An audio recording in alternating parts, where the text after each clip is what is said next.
My name's Angelo, and welcome to We Want Picks. This is the only channel dedicated to UFC picks and DraftKings lineups run by professional fighters and MMA insiders. Every week, I join Nick Newell, professional fighter, professional model, and ESPN top 10 guest, along with Dan Kramer, UFC fighter, Bellator fighter, Ultimate Fighter alumni, and Jacob Lyons, a skinny kid from Indiana. And we break down every single fight, the betting odds, the DraftKings picks, and we set you up for success. So we have a pretty fun and evenly matched card at UFC Fight Night, Brunson versus Holland. So let's go ahead and build our DraftKings lineups. To be clear, we are building cash league single entry lineups. The GPP lineups are math equations, and that's not our specialty. Picking fights and building these lineups are. So I will start first. So let me jump into my lineup here so we can see everybody's cost. We broke down every single one of these fights in our individual fight breakdown videos, as well as the longer 2-hour full card video. So if you want more details on any of these, just check those out. But right out of the gate, I went with Derek Brunson. I think he genuinely wins the fight. He's a tried and true veteran. And Kevin Holland is a very tough opponent, but I think the Kevin Holland hype train ends on Saturday night. I think Derek Brunson gets it done, especially in the underdog position at $7,800. I had to grab that to free up my budget. Then I'm going with another heavy underdog in Brad Riddell. I think Riddell is just, the stars are aligning. I think it's just a perfect circumstance for a really, really tough fight like this. Gillespie could be a champion. He's unbelievable. He has all the tools in his bag to be a world champion, but he is coming off of a really bad knockout, a pretty long layoff. And I think Brad Riddell's striking heavy offense and very good scramble, stand back up if you're taking down sort of defense can get the job done. I think he can win that fight. And at $7,200, that was worth it for me.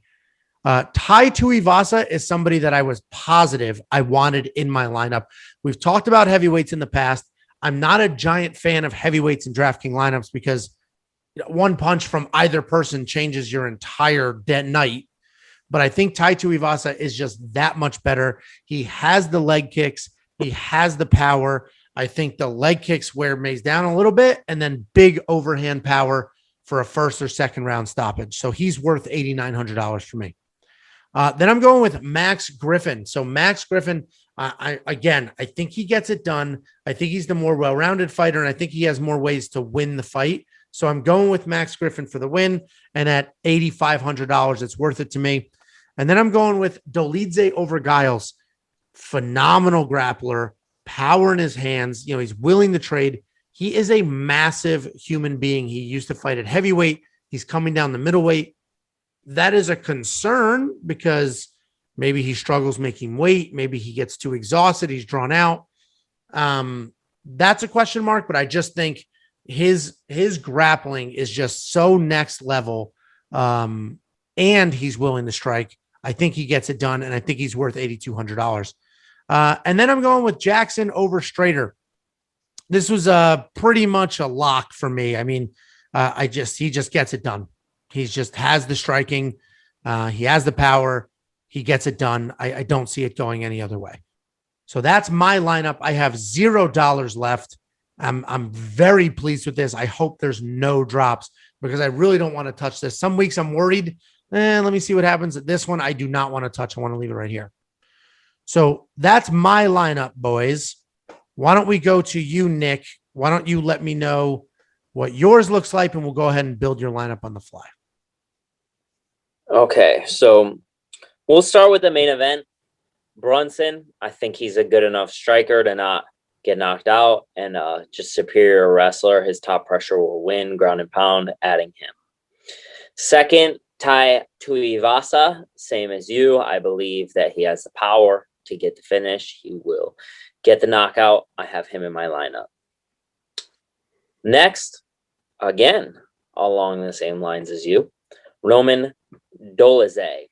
I think that Giles has been taken down before, and I think that Dolidze is maybe the best wrestler that he's fought. and I think that he gets it done. So I'm adding him into my lineup. Next, Montel Jackson. I think he's just an all-around superior fighter to Strader. He will win, he will finish, and he will score me lots of points. Next, I went with Macy Chiasson. Renault is a tough out, but Chiasson's FPPF is 91.9 points. She's a high score. She scores high points, and I believe that they're setting her up for a title run possibly. So I'm putting her in my lineup. Next, I had a small budget, obviously favoring Avila, but I think that Stolyarenko is a live dog, so it's worth it to risk for me to take her and put her in my lineup when I have all these other people that I feel are heavy favorites that are going to score me some points.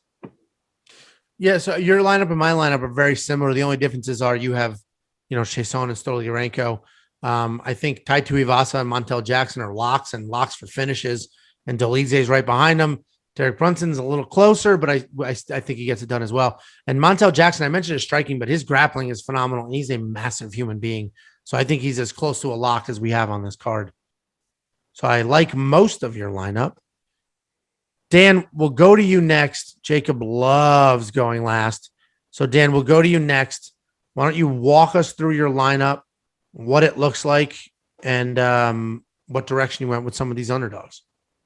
Sure. So first up, Derek Brunson, same as you guys. I think he's just going to win this fight, especially with his grappling, top pressure, ground and pound experience. I think the Holland run is going to come to an end. Next, I got Gillespie. I think that's going to be a hell of a scrap, but I do think that he is next level talent. The time off is a little concerning, but I just think this guy wants to prove that he's a top 5 fighter. And I think he's going to get back there after this. Then I got Max Griffin. I think it's going to be predominantly a striking fight. So he should get a lot of points. I think he's the overall better striker. And I think if they do clinch and grapple, oh, you're right. Look, Jacob, it is Keenan at the end there. Keenan is going to get tired, and I think Griffin will pick him apart and cruise to a victory.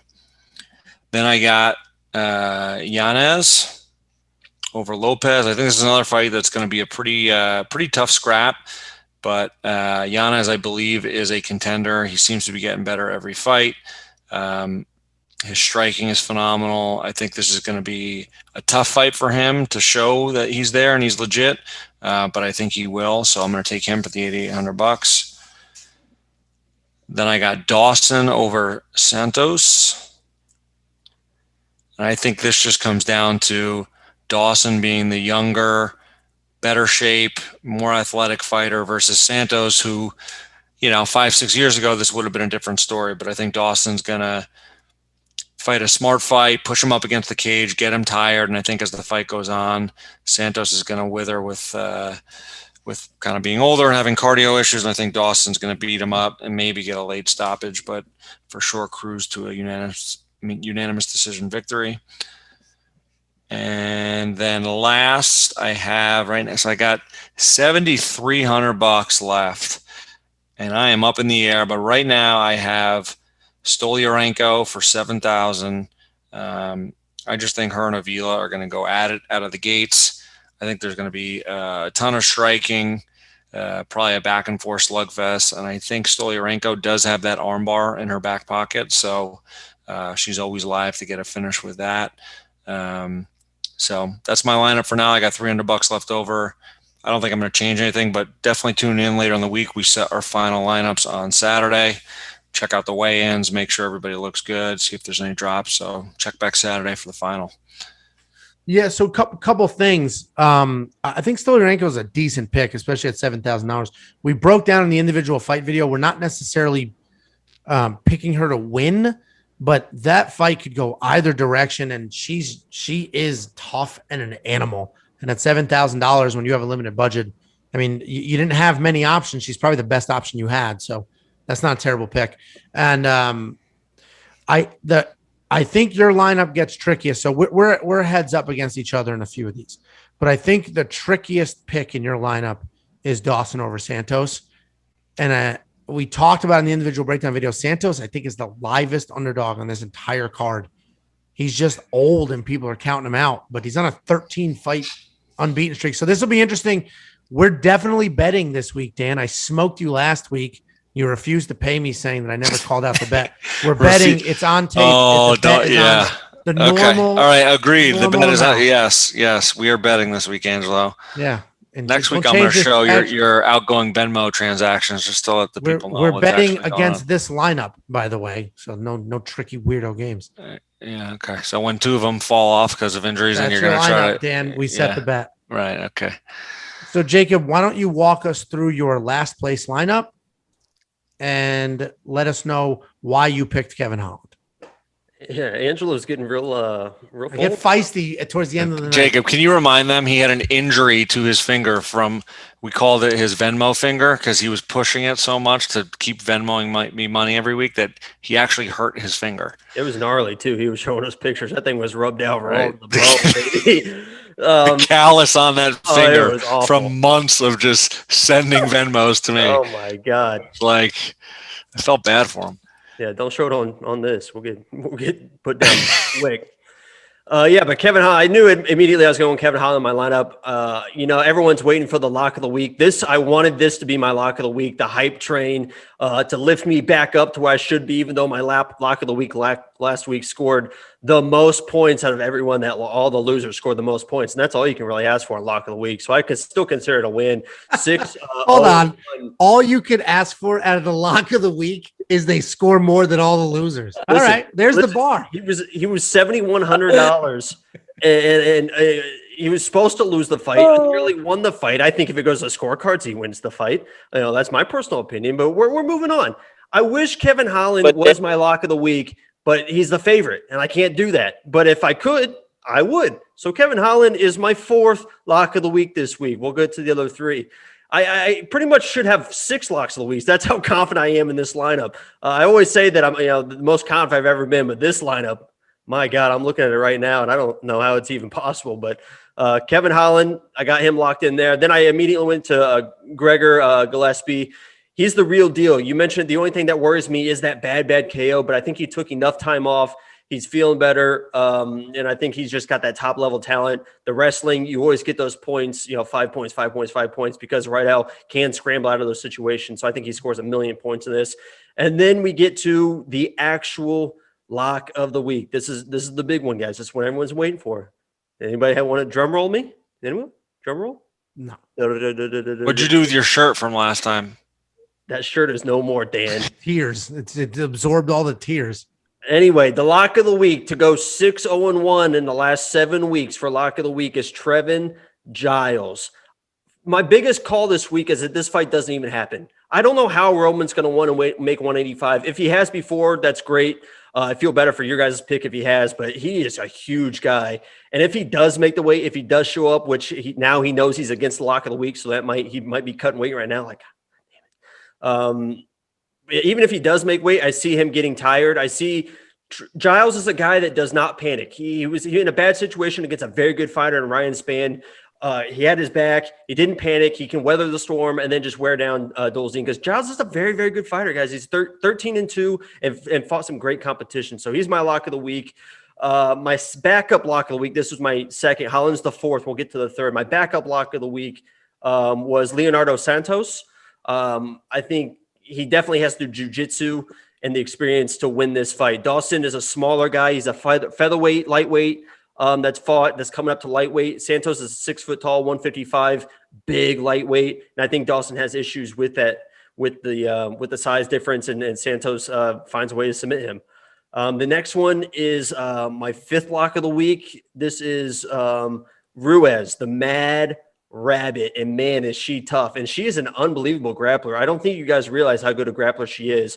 The other girl is very Tisha Torres-like, will come forward, a lot of volume. I think she easily just scoops the leg, gets her on the ground, and just mauls her.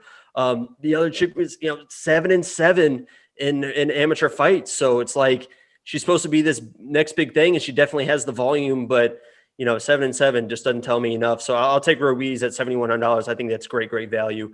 And then the sixth lock of the week, as you can see, I have almost 10 grand left over. I didn't know. I was comfortable with a lot of the favorites, so I was just kind of letting the favorite fall to me. So then I just went with Jackson, the biggest favorite on the card, to beat Strader. I think he gets it done and gets it done handily. He's a great striker, and that's my 6 for 6 lineup. That is a lot of money left over, but you did go 2 heavy underdogs, so it's an interesting. Go ahead and act like this is the fun part, because Nick had a similar lineup to you, and you're like, Nick, this is a great. I love these picks. Dan kind of flip flopped, and you're like, Dan, I don't know about these. Like, you're the know it all. So tell me, Angelo, what's wrong with my lineup? Well, it's trash, but I do like the Ruiz pick. The Ruiz pick, I like. That one I like. We talked about in the individual breakdown video. If she is taking this on short notice, if she was not taking it on short notice, I think we all love that pick, but it is short notice. Bays or Bays, however it's pronounced, is talented with a full camp. And you mentioned Teacher Torres-esque. Teacher Torres wins a lot of fights, right? She's busy. She moves forward, high volume output. I think Ruiz, short notice, could have some cardio issues. That's my only question mark with her, but I do like that pick. You guys all love that Santos pick too, huh? I don't know. I'm going to watch a little more tape on Dawson, but I'm not seeing it. I just don't. I mean, anything can happen in the first round, but I just don't see. I don't see him survive. Anything other than a snub or a big punch in the first round, which could happen in any fight. I just see him getting beaten up in that fight. I don't really see it going any other way. I mean, Jacob is head to head on 4 fights with other people in the. Feast or famine. That usually means that we probably made the right picks. That's on this podcast, guys, there's a lot of checkers being played, and I'm not the one playing them. I'm playing chess over here. So yeah, you guys enjoy backgammon in the corner. King me. Oh, king me. No, checkmate. Well, we determined on last week's podcast that you had crayons in your house and you are a grown adult living by yourself. That one cut deep. So edit that part out. So that we just walked through our lineups. Those are our breakdowns. Check out the individual fight videos. Any of these close picks or any picks that you're unsure about, check out the individual fight videos where we break down the full fight and why we do or don't draft those people. So there's a lot of valuable information there, especially if you're curious about a specific fight or a specific matchup. Also, be sure to check out our final lineups, because there have been drops. Things change last minute. There's last minute replacements. So make sure you check our final lineups and our betting guide, where we walk through every single one of our bets, our actual bets with our money, what we're doing, why we're doing it, and where we see some value. So thank you for the watch, and comment down below whose lineup you like the most and who made your lineup. Before you go, check out the description below. In there, we have links to our Facebook, our Twitter, our Instagram, and more importantly, to our DraftKings League. Check out the league, join the league, participate in the contests, and as we get going and as you start winning, we're going to start handing out gift cards and participating and doing things like that. So check those out. Every week, there are drops on every fight card. So make sure you check out this channel and our social media on Saturday before the fights start, so that you have our most updated lineups and picks.